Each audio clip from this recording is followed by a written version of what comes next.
amazing wisdom, entrepreneurs, business leaders, success, CEOs, amazing success around the world. This is the Success Nuggets Podcast.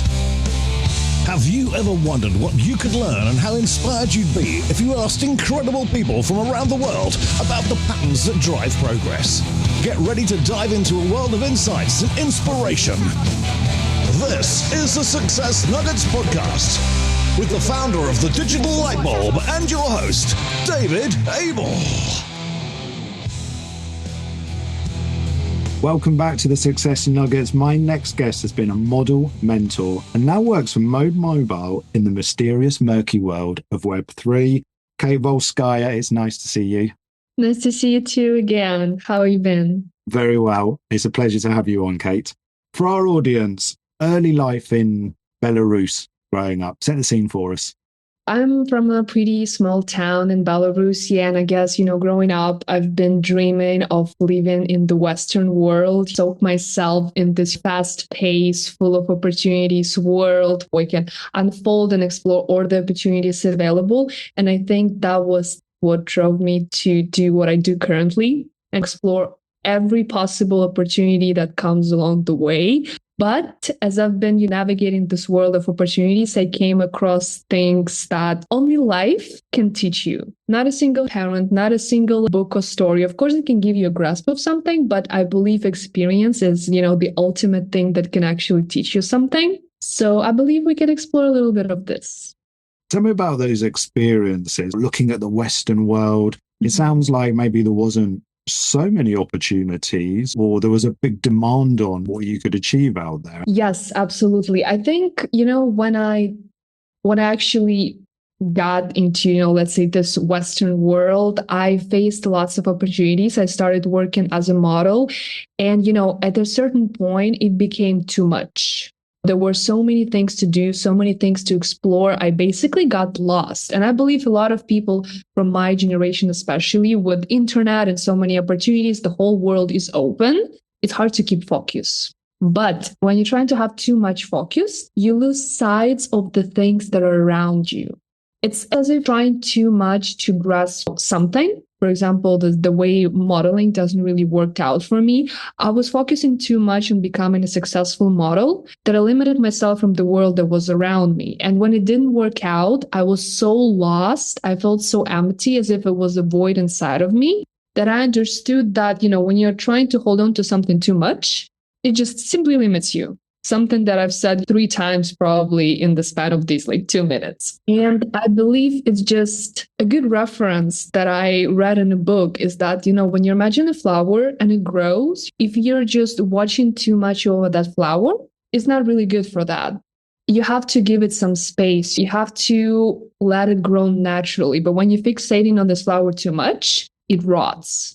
Same as us as humans. Sometimes you have to let life unfold around you. And for example, just to give a reference to listeners, when I stopped modeling, I was completely lost. I didn't know what to do. And I just took on a chance. I registered on Upwork. I decided to be a freelancer. And I met Salian, who was, who just gave me this opportunity to try and be a talk show host. And she opened up this possibility in me of actually being a pretty good communicator.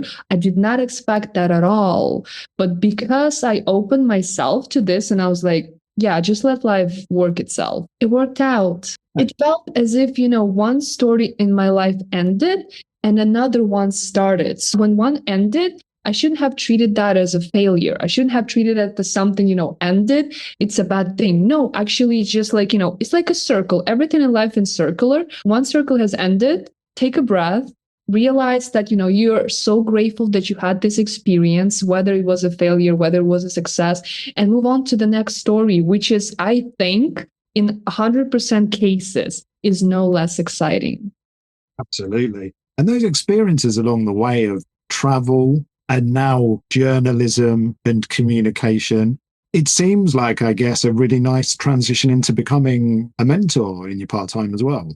Well, actually, I cannot really consider myself, being a mentor, but I believe, it's just probably just me being too shy.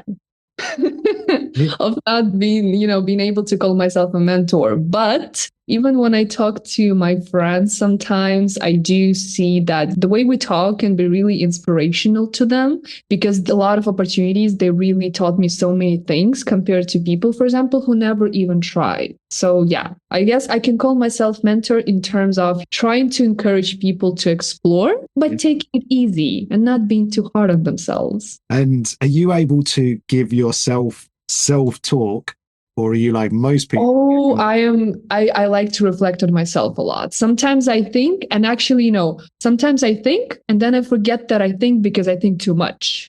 That is the case for me. That is something that I personally work on because I can have too many thoughts in my mind. And it actually also, it's not beneficial.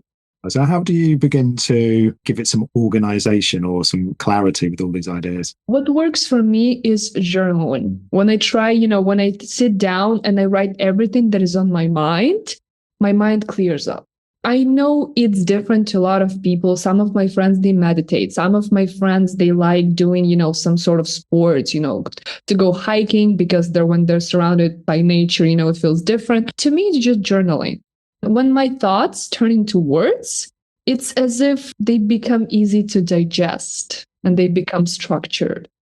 In your current role is in Web 3.0, a lot of people will be saying, what the hell is Web 3.0 and how is it going to affect us? Can you explain any more?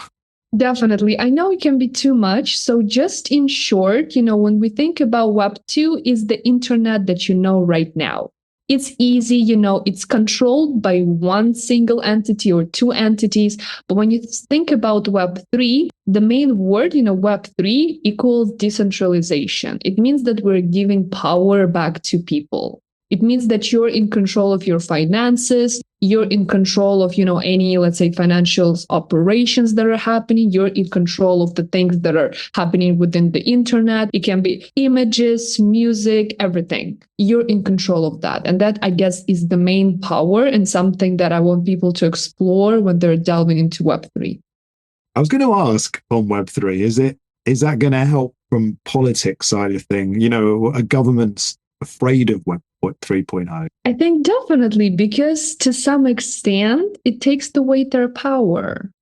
It gives it back to people. It takes it away. And of course, the less government is able to control people, if we can call it this way, of course, the more scared they are.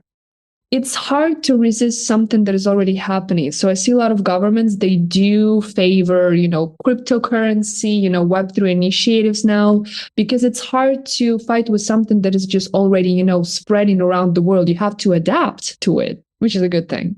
It is indeed. And it becomes a more authentic world. Absolutely. This is a really short show, so I've got two more questions for you. If you ran $1 billion company, what might it be or do? Oh my God. To be honest, I don't think I have an idea of what I could possibly be doing. Definitely incorporate some sort of Web3 and sustainability initiatives, because I think this too, it's a long topic. We will not be able to cover this during this Golden Nugget show, but these two, I think they can coexist perfectly to help us reach the sustainable world that we're striving for. That's a great message. I imagine your business as well would be full of helping others. I think you cannot go without that. Absolutely. We cannot be, self-centered anymore, because it is exactly what, ruins the world around us. That's what ruins the environment, etc. We should be helping each other. Okay, Kate, what is your one golden nugget for life you could share with the audience? I would say sometimes you have to let life work itself out. You have to be open to just take a step back, sit down, and let's see how it unfolds. Don't have too much control over things that are happening in your life. It's just impossible. But when you let it flow, it will work in the best way possible. I'm sure of that.